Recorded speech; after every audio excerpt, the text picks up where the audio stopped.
बारी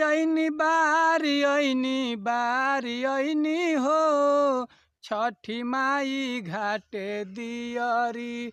बारी ऐनी हो छठी माई घाटे दियरी। गंगा माई के आरती उतारी ऐनी हो छठी माई घाटे दियरी। बारी ऐनी हो छठी माई घाटे दियरी।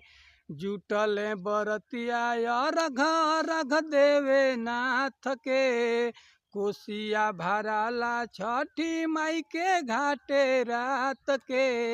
ए सखी जुटल बरतिया रघ देवे नाथ के कोसिया भराला छठी माई के घाटे रात